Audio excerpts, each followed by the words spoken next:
my first exposure to ultra running was I'm a YouTube guy.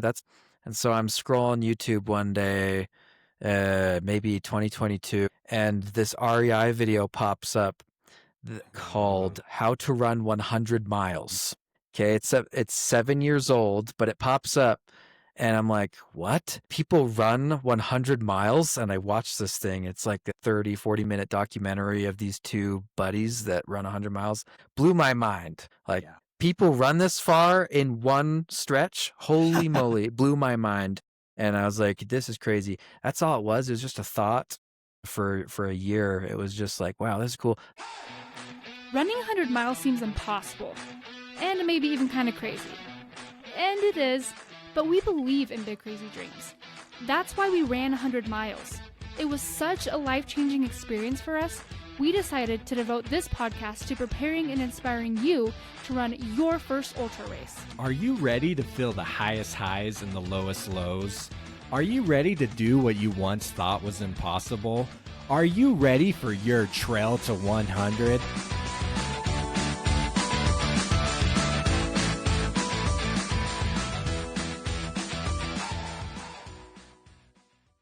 Thank you for joining me today here on Trail to 100, the podcast made to help you finish your first 100-mile race. My name is Jacob Bateman, and today brings us to day 5 of Steps to a 100-mile race. This is our last 50K. Tomorrow we're moving on to the 50-mile distance, and we'll cap this off with a person who just finished their first 100K. Today we welcome in Brendon Boren as our latest 50K finisher. Brendon last year finished both his first road marathon and his first trail 50K. So we had the experience of being able to talk about training for both of those and contrasting the two to see where the similarities and the differences might lie. Big thank you to Brendon for joining us on this one. So let's get to it. Well, Brendon, thank you for joining me today on the podcast. I am so excited to chat with you about your 50K. Heck yeah, Jacob. Super pumped to be here, man. Great to talk again. Yes, it is great. For those who don't know, Brendon has an ultra running podcast of his own. It's Ordinary to Ultra, and it is a great one to listen to if you are just getting into the trail running scene and trying to break into like that 50K, 50-mile distance. You have interviewed a lot of guests pertaining to that, correct, Brendon? That's right, Jacob. Yeah. I think we have somewhere in the low 40s of episodes, mostly on the 50K distance, and some folks doing 50 milers, a couple hundreds. But yeah, emphasis on getting into ultra running, because that first 50K can be kind of daunting. So definitely give it a listen. It's a great thing. Yeah. Yep. I would recommend it. I listened to your podcast, Brendon, and I listened to the questions that you ask, and I'm like, dang, I need to ask better questions. Like, man, this guy man, really hits. And I'm serious, man. When I listen to it, I'm like, you really hit well on those overlooked aspects that a lot of people, take for granted who have been in the sport for a while. So if you're just getting into it, you do a fantastic job of really getting down to the nitty gritty for beginners. Right. So thank you. Anyways, I appreciate it. Well, Brendon, you did your first 50K. Was it last August? August That's of right. 24? Cool. Yep. Tell us, well, first off, tell me, we know you do your podcast. Tell me a little bit about yourself outside of, tell me a little bit outside of ultra running. Sure, man. Yeah. Brendon here. Outside of running, I'm 28 years old, by the way. I have a small family, so it's me, my wife, and then we have 2 kids. We got a 3-year-old and an 8-month-old. So Ooh-wee. Outside of running, we're in the thick of young kids, so it's getting busy. But it's a good time. The 3-year-old is really fun these days. So yeah, lots of family time. I work in marketing. I work remotely, so that's what I do for that. And it's great for getting out on the trails in the morning and not having to have like that dang commute to go get into Yeah. to work. That can be hard sometimes, but yeah, and I like other things, but definitely running is one of my bigger hobbies. And I play video games sometimes. I just started book binding, like making my own leather bound books. It's a fun, crafty Oh, thing I'm gonna try out. Yeah. So anyway, cool. I do some other things, but yeah. And you listen to Way of Kings on audiobook. Yeah. That's why I'm hoping to make some really nice leather bound books, editions of my favorite books. So yeah. Yep. I I love know that you that remember from that. listening to the podcast. Yep. Yep. Anyway, That's yeah, key reason I loved running in the beginning was listening to audiobooks, yeah, and getting yeah, out. Yeah. yeah. All right, Brendon, what drew you to the ultra world? Dude. My first exposure to ultra running was I'm a YouTube guy. That's my social media crutch. And so I'm scrolling YouTube one day, maybe 2022, and this REI video pops up Uh, called How to Run 100 Miles. I know Okay, it. it's 7 years old, but it pops up, and I'm like, what? People run 100 miles? And I watched this thing. It's like this 30-40 minute documentary of these two buddies that run 100 miles. Blew my mind. Like, Yeah. people run this far in one stretch? Holy moly, it blew my mind. And I was like, this is crazy. That's all it was. It was just a thought. For a year, it was just like, wow, this is cool. Saw some others like the Billy Yang videos. I was like, man, this is interesting. That was my first exposure to ultra running, but it wasn't really a thing that I was planning on at that point. And what made you decide, okay, let's actually do it now? Yep, the push was well, I started getting into running. It was for a total separate reason. I was wanting to lose some weight and get outside because it was like COVID era, late COVID era, 2022, I believe, yeah, where I was like, I need to get out. I'm so cooped up. So I started running, road running really, started getting into longer distances, did a 15K race local. It went well. I was like, man, I wonder how far I can go. Did a half marathon that summer. I think this was 2023. Yeah. Um, and that went well. And that was a trail. That was my first trail race. And I was like, wow, this is really fun. And then I'm remembering this ultra marathon thing, you know, from the 100 mile videos I've seen. And I knew in the same series that I had ran my half marathon that they did a 50K. And I was like, huh, I bet I could do that. So I signed up for that after my half marathon. I was going to skip the marathon. I just was like, I want to do a 50K. I want to run an ultra marathon. That sounds super cool. So yeah, but I did end up signing up for a marathon. I was like, I should do that so I don't skip that step. I think that could Yeah. be good training and just a good experience. But that's what led up to was like getting farther and farther, running longer distances. I was like, I think I could do that. And Yeah. so I did. Yeah, or I signed up for it. That's awesome. So you did a road marathon prior to your 50K, correct? I did. Yep. Yep. Totally How different. far apart were they? Yeah, too far apart. That's a thing I would change. I did a marathon in January, which was okay. It was in southern Utah, no snow. Whew, it was cold. But then my ultra was in August. Huge gap. Yeah. Like, That's like two yeah. different complete running seasons In right there. hindsight, I really should have done those like with a month or two Yeah. between, but like because I kind of got burned out in the middle of that like gap, but Yeah. I made it happen still. Yeah. Yeah. So tell me about the burnout. What happened there as you're in between with that big gap?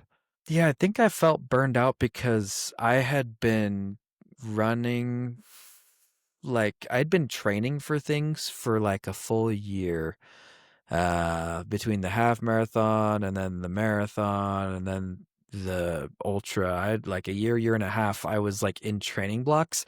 So I like had to make it. I had to make the runs happen, or I was not, gonna that would have affected my race, right? So yeah, it was just kind of exhausting. I wish I had maybe scheduled some breaks so A it little bit of wouldn't off have season. exactly an off season, Yes. so I could have like chilled out a little bit and done some Yeah. other things like Oh, skiing and yeah. stuff during the winter. But Exactly. I agree right there with you. I know some people that they could run all day, every day, all year for 20 years, but I'm with you. That's not me. If I do that, I get burned out. I have to have an off season. I think it's mm-hmm, healthy to have an off mm-hmm, season to even, exercise a different way, skiing, go to the gym more, play more basketball, whatever it is. yep, A change of pace is good. Um, mm-hmm, good for the recommend. mind, good for the body too, because the body gets burned out from the same thing over and over again. That's true. Anyways, well, what 50K did you sign up for? Tell us about the race and then tell us about your experience doing that race. Yeah, so before we get the marathon and the 50K, like what was the difference? Um the marathon, it was a road marathon, and I'd say the marathon was hard in some ways, harder than the 50K, and the 50K was harder than the marathon in some ways. But Really? to put it short and sweet and simple, I think the marathon was harder because I had a pace goal. I had a time I wanted to finish, 4 hours. So I was going for the 4 hours pretty much nonstop, except for the one time I had to like poop my pants. And so I hit the porta potty. And then, other than that, I think I was moving like the entire time, eating. You just keep going because I got this 4 hour mark I want to hit. And I was pretty much running at pace the whole time. So that was just exhausting. Like you just are going for Yes. that stretch. And so I was just wasted at the end. The 50K was nice in that you can take breaks as long as you pass those like cutoff times. You can take breaks, and that was nice. So that was nice, but it was tough in that there was elevation gain, and the terrain is just harder because it's just trails, so you have to kind of Yeah. focus and not trip, and so it ends up taking a lot of energy in that way because of the elevation gain, I think. And so I was wasted after both, but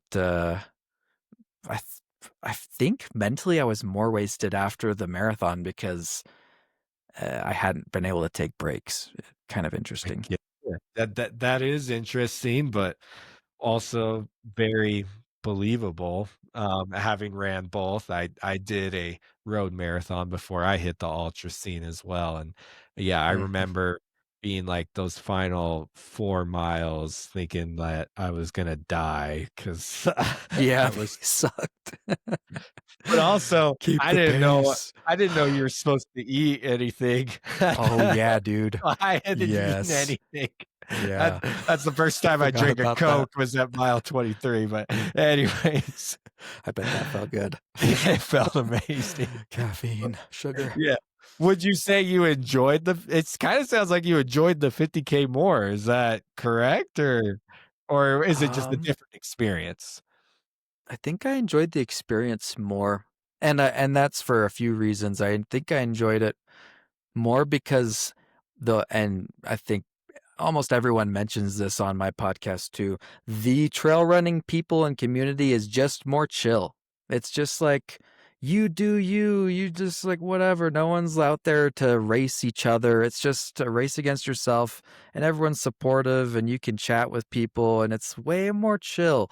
And then the marathon scene, man, I was standing next to people. I was chatting before we got going. And they were like, "Yeah, I'm gonna run a 2 hour 30. That's my goal today." I was like, "Holy crap! Like you guys are a Yeah, different species. That's yeah, great for you, but that's just not my vibe. I'm just here to like yeah, do a hard thing, and I don't care to do the pace." So anyway, so there's that like vibe difference. Um, yeah. yeah, yeah. Yeah, big time difference there, I agree with you. What was the toughest part of the race for you? But the hardest part was probably mile 15, 16 when I realized I was halfway there and I was gassed. I was so tired already at halfway through. I think that was like the hardest part. And that halfway part was hard because I was tired and I was like, man, I got a whole another Yeah. 3, 4. I was already 3 hours in probably and had another 3, 4 hours to go. Yeah. So that was rough, but then I was like, I gotta finish this and I want to finish this. So we're gonna keep going. But I was like, man, this is gonna be a while.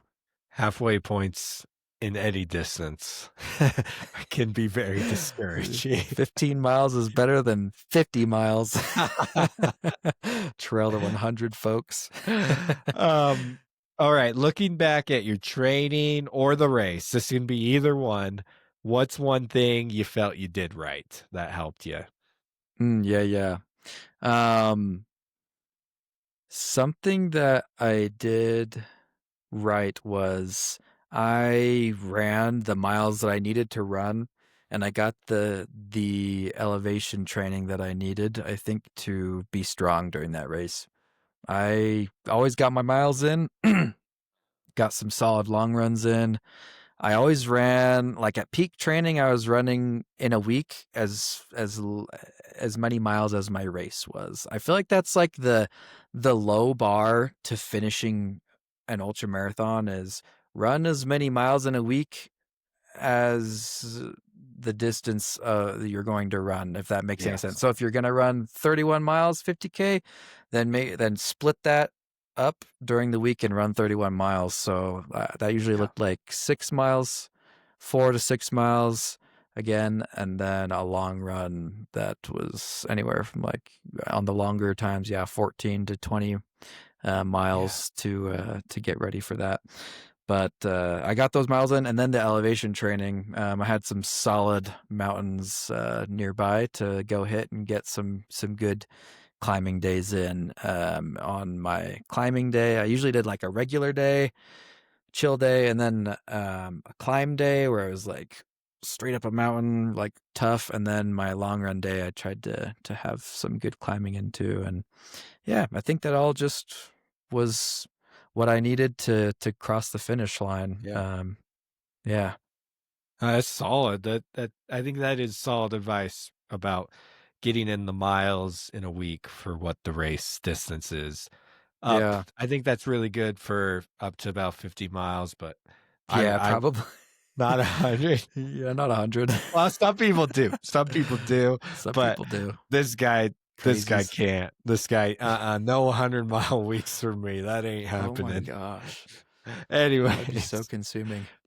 What is one thing that you maybe didn't do or could have done better throughout your training or during the race that if you were to go after this again or move on to another distance that you might change? Yeah. I have one for both. In training, you don't, at least for a 50K, I haven't done a 50 miler. For the 50K, I finished it and I did not do any strength training. I didn't. So you don't have to. But had I done strength training, I think I would have had a nicer time. I think it was mile 23 or so that my thighs around my knees were just so crampy. And I had been taking tons of electrolytes. I think my muscles were just like, dude, you've been going a while. Please stop. And I think that had I done some more strength training, I probably would have been stronger at those later miles and in the beginning too. I just stronger throughout the race. And so I wonder how I would have felt if I had done some leg work. So maybe I would have done that, maybe added a day or two, 30 minutes, nothing crazy, but just some more strength training.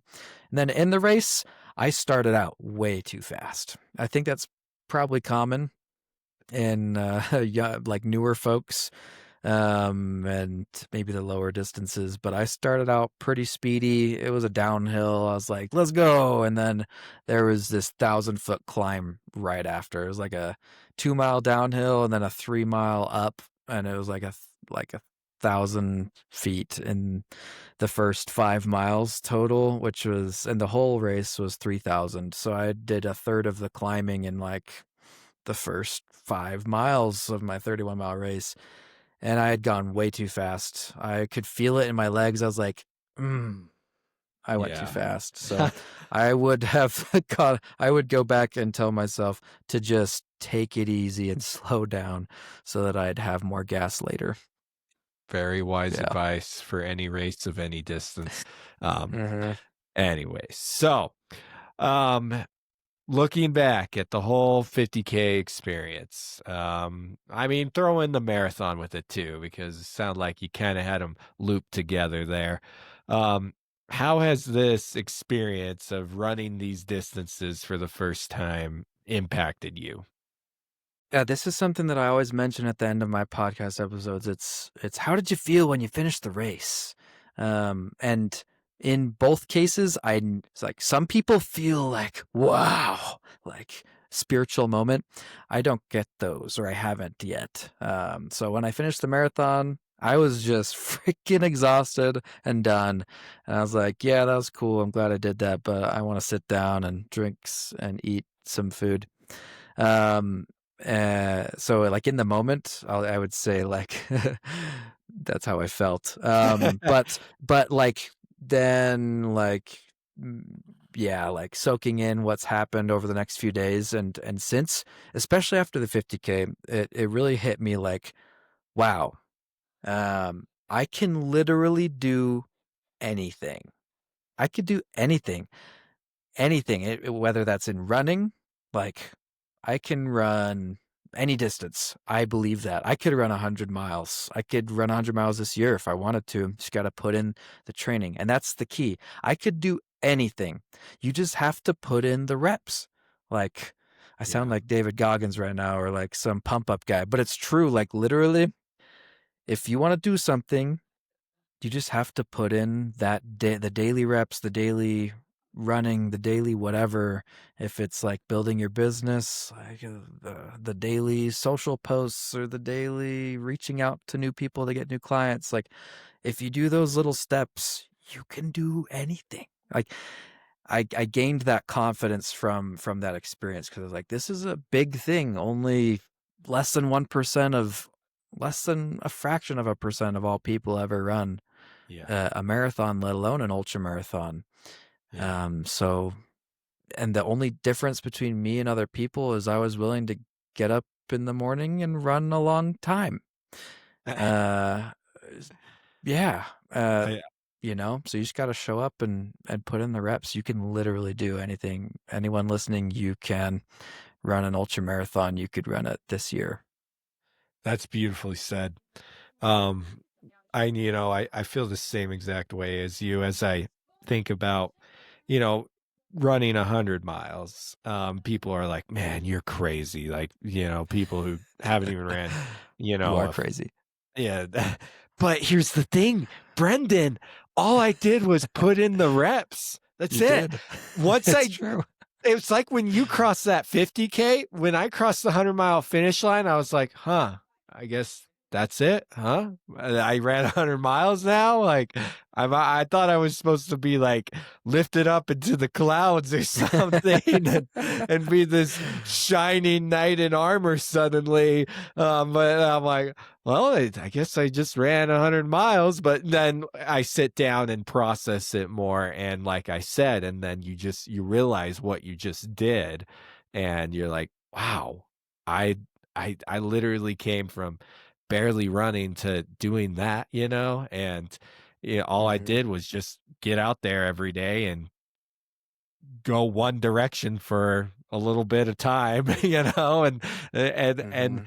it's just like it's not as crazy as it is sounds, but as long as you just put in the reps, you can do it. You're right. I love how you phrase that. As long as you put in the reps, give it the time, put in the reps, and it can happen at whatever you want to do. So, well, Brendon, this has been awesome talking with you. I always enjoy talking with you.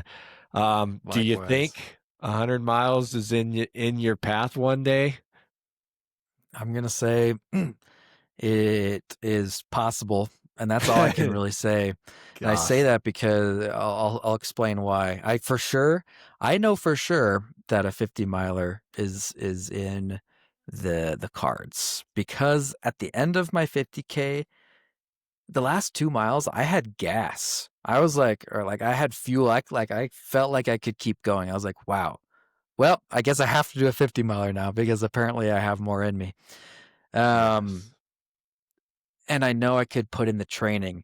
I don't know about 100 miles because I just don't know that I'm willing to sacrifice that much time to run. I love running, but I don't know that I love running that much to be running 50 to 70 miles a week in training Yeah. to be able to do it. I I get you. want to run 100 miles. I don't know if I'm willing to sacrifice that time. I hope so at some Well, point. It's hard to with the kids and like my I stage, get I you. think, but Yeah, with having little kids at home. Yep. I I don't I know. I agree. There's a reason I took a step back from running hundreds after I had a kid. But I'm Yeah, hoping to get back at it though this year. But I will nice. tell you though, Brendon, I will tell you, and I'll tell this to all the Talk to me. listeners. You can run 100 miles by peaking out in the 50-mile Okay. area. You can, Okay. because I've done it. I peaked out at like 55 miles and I Okay. ran 100 miles. So it's possible. Okay. It does take, I do think though, it does take getting in speed work and some strength. And Yeah. it definitely helps, to build your body up for the beat down, but it's Hmm. possible. It's possible. And Okay. anyways, I'll hold you but to that. I appreciate it. I so hope when I you, can come back in yes, 3 years and okay. we can talk about that 100. Yes, exactly. I'm excited for one day to bring you on after that 100, but I Heck also yeah. respect you though. I respect that decision to realize that I just don't want to put in the time for like that many miles every week, that it's not worth my time. To me, you're telling me though that you have kids and family and other responsibilities that come first, and I think that needs to be, praised. And because I do think there's people who put running above those things sometimes. And that's not what we should be doing as speaking, men and fathers as we are, and there's just other things that are more important in this life than running. Like Melody and I always like to say, running is not life. It's not life. And if it does become life, it's become toxic. So Hmm. anyways, Well said. good on you. I love that decision and your mindset. So thank you for setting that example for us. For sure. Yeah. Thanks, Jacob. Anyways, well, Brendon, I'll let you go. I've kept you too long, but as always, it's been a pleasure to talk to you, and keep us up to date. We're looking forward to having you back on one day. I'll be back, man. Looking forward to it. So a big thank you goes out to Brendon for sharing his experiences with us of running those 2 races. Congrats, Brendon, for completing those running goals, and also mad respect for prioritizing being a father and a husband and knowing what you want in your life. So maybe one day we'll see you across that 100-mile finish. Just a reminder about if you have hit a wall in your training, if you don't know how to progress, if you don't know how to reach that 100-mile goal or struggling to put together a plan, please reach out to us. We would love to hear about your training, your goals. You can reach out to us through trailto100.com/coaching. There, you can fill out an application for coaching, even if you know that it probably won't happen. We would love to still talk with you and talk with you in over a 30-minute consultation call, and hear about who you are and what your goals are, and see if we can help you at all along that journey. So feel free to reach out to us through our Trail to 100 coaching tab on our website. Thank you guys for joining us today. And remember, if you want to run 100 miles, make it happen.